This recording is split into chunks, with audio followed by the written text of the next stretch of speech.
Good morning, good people. Today is Tuesday, March 24th, 2026. It's about 6 o'clock in the morning here in southwestern Nevada, in Pahrump or Pahrumpertucky. You choose hard Scrabble territory where we have a very much sharp-elbowed, rootin' tootin' pistol packing people. Right. Who came out here primarily because it was inexpensive but close to Las Vegas. Cheaper than where they were before, a place to retire where the weather was not cold. Not knowing how hot it is during the summer and getting hotter. I think we've already had our first day of 100 degrees in mid-March. Wow. Right. Yeah, last week. I think it hit 100. So time to get out the summer clothes. But here we are, day 2 of week 1, our neuroscience-oriented approach to success. And our goal is to help our students and others on their journey through this life. So now that we have our movement is in this direction now, focusing more on the spiritual side, we are discussing whether we should change the format. So there's about a 50% probability that we are going to take the month of April off to restructure, recalibrate, refocus on the podcast. And then when we come back with it, to really double down as we are with the QR code program, to really go balls to the wall with what we're doing. 50-50. Okay, so the theme of today is the vital importance of IQ. The vital importance of IQ. That is day 2 in week 1 on here. IQ. Yesterday was our overview and orientation. And actually the video was Daniel Amen's talking about brain scans. We'll talk a little bit about that. Then we're going to get into IQ, maybe prepare it for addiction, which is tomorrow. So yeah, this is the big setup. And we did spend a lot of time yesterday talking about why we are here, where we are going, why we are going there, and how we get there. So today we're going to kind of catch up with yesterday's TED Talk of the brain and IQ now, and then tomorrow, addiction. All righty then. First though, advice from an 80-year-old. Think twice before burdening a friend with the secret. Right. Why do you want to think twice about it? What is the burden? The burden is them not telling it.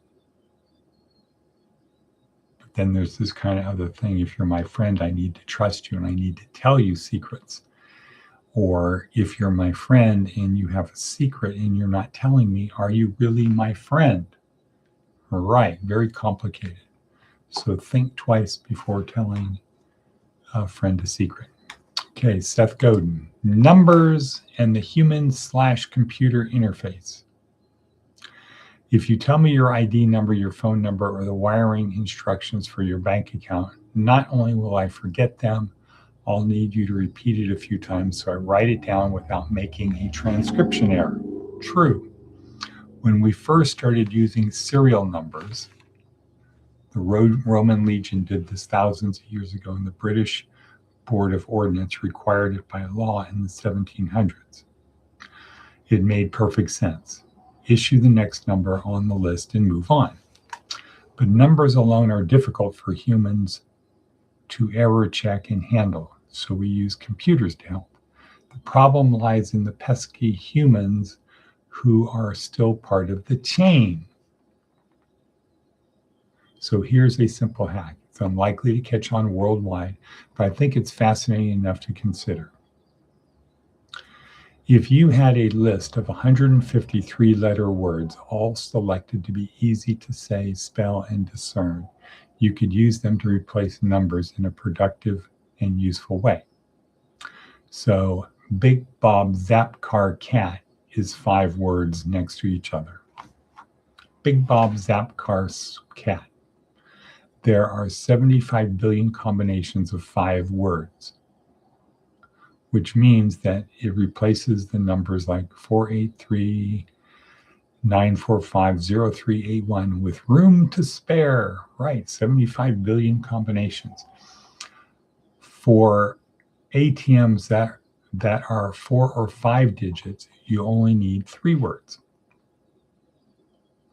Think about that the next time you need to tell a customer service person your order number or serial number or share a Wi-Fi password. Let the computer do the work.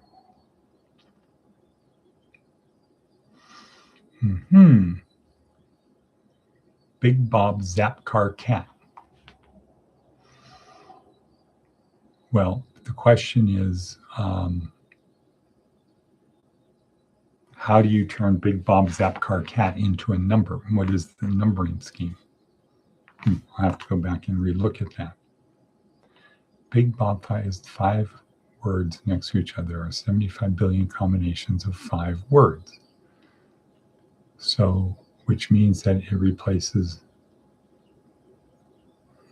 Well, how do you turn Big Bob Zap Car Cat into numbers? Let me click on that.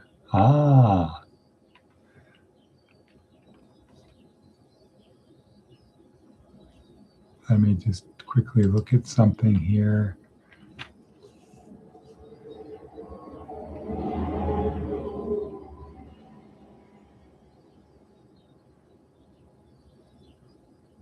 Two, three.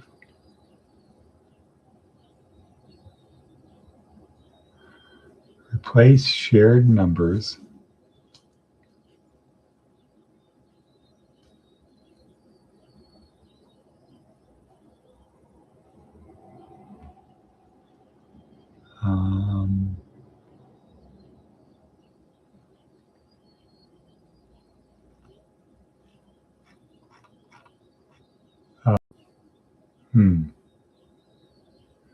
Two, three, four. Nope, I don't get it. Easier to say. Let the computer do the work.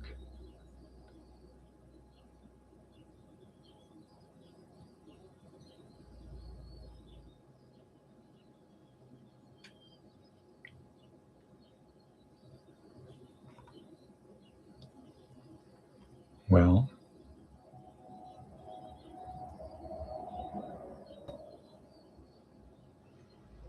I don't know how they assign numbers to the letters. Well, wasting time talking, trying to figure that out. Maybe tomorrow he'll put something up here to say, oh, I forgot to tell you, here's how you convert the words to numbers. Anyway, let's get back to it. Let's get around to it. So, our theme of today is IQ, the vital importance of IQ. And yesterday, the day 1, Daniel Amen brain scan. Okay. In a neuroscience program, the most important part of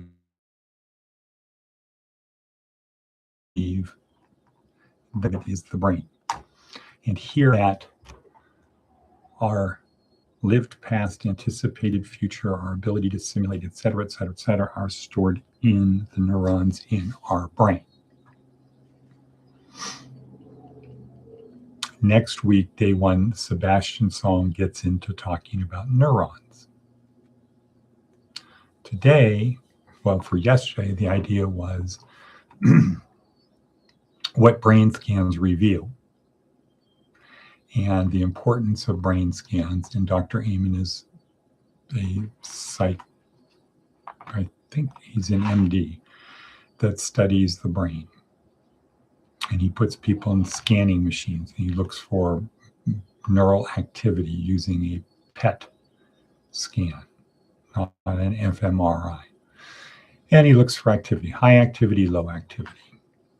And he's done it for probably a couple 100,000 brain scans now. Doing it all the time, learning a lot more.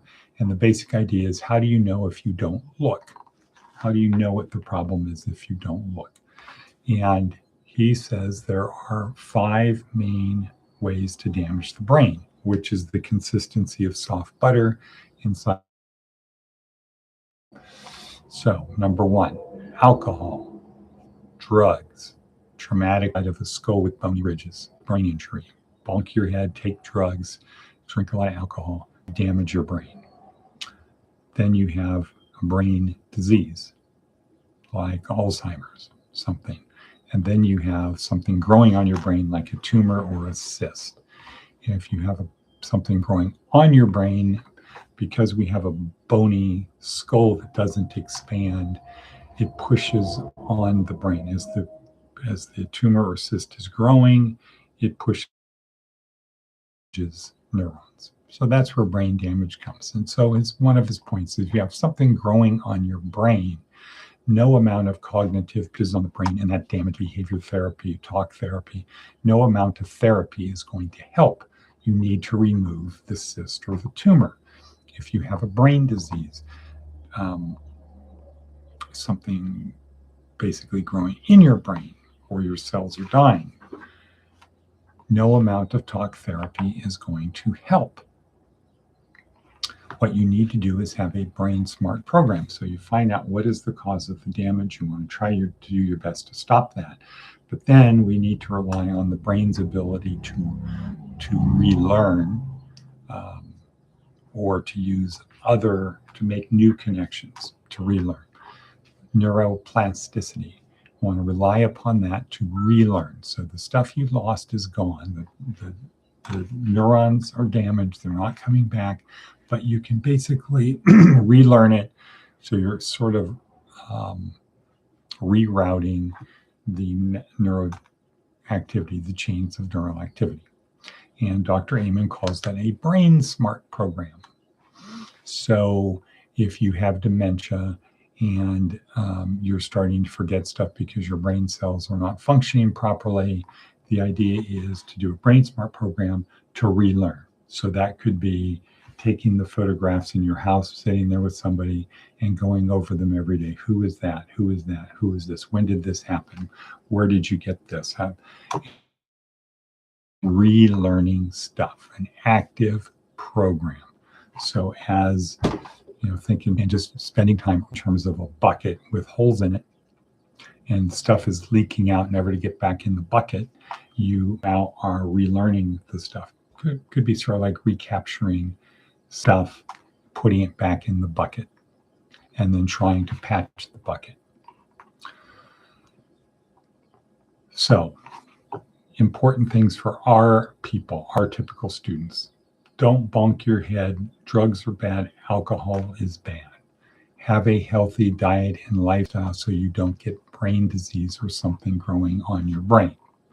Do the best we can to minimize the risk of bad things happening to our brain, because that's how important our brain is. And anybody that takes drugs should be really scared of doing anything that is going to damage brain cells. Okay?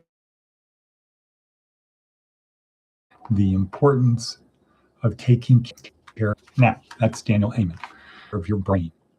Now, our program is a neuroscience. This is a brain smart program. That's what it is designed to be. That is a brain smart program. Right. Okay, what does that mean? That means it's to learn new stuff, to get our brain working, to learn new things.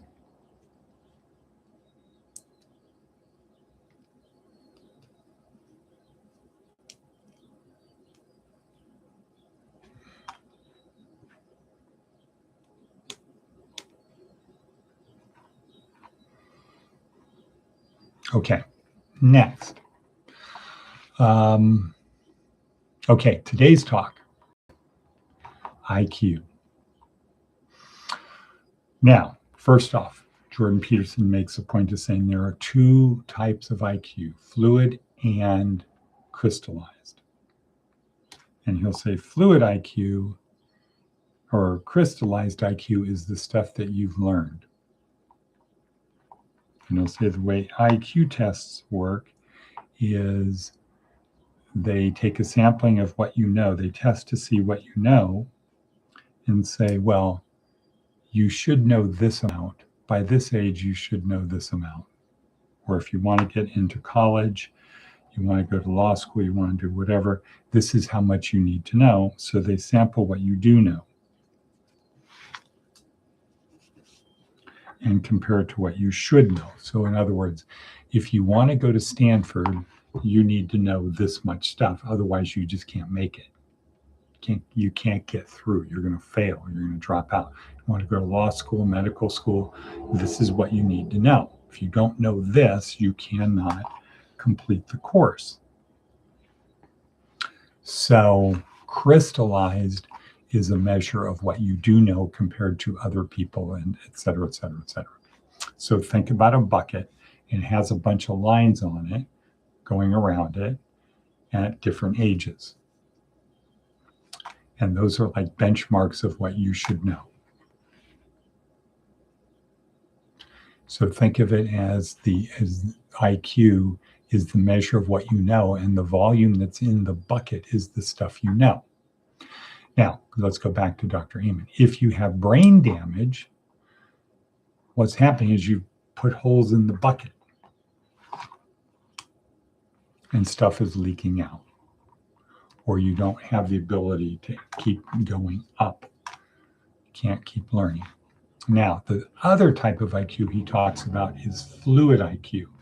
And one way to think about that, I think the best way to think about that is think of it like the fluid IQ is like a pump that takes random information out there, gathers it, processes it, puts it into the bucket. If you don't have a good pump, if the pump is broken or very inefficient or it's slow, it's harder to fill the bucket. And if the pump breaks, then you effectively can't fill any more. Now add that to say you've got some holes in the bucket, and then what's going to happen? You're going to be in pretty bad shape after some point in time. And it could be that you have your bucket and the water level is here and the holes are above the water line. They don't really affect you because there's nothing in there. So you don't notice it. Drugs, especially marijuana, wipe out the pump. They affect the pump. So that manifests itself in a lot of kids. They get into high school. They're not doing well by the time they get there. They self-identify as not being smart, being behind, etc. And then they start smoking marijuana, and that wipes out the pump, and then they just drop out because what's the point? And it's not an emotional thing, it's a physical thing. The pump isn't working well. You're not able to learn new stuff. And you can see this with a lot. Well, it's hard to find any Vietnam era hippies now, but people that are Vietnam era hippies, they know all of the songs, all of the music from the 1960s, but they can't learn anything new. Right. So IQ is vitally important. We're going to have to pick up on this more tomorrow as we then talk about addiction. And the idea of addiction is everything we think we know is wrong. Everything you think you know about addiction is probably wrong. So this is from somebody who's another expert, Johan Hari, talking about addiction tomorrow. We'll see you back at that time, and cut.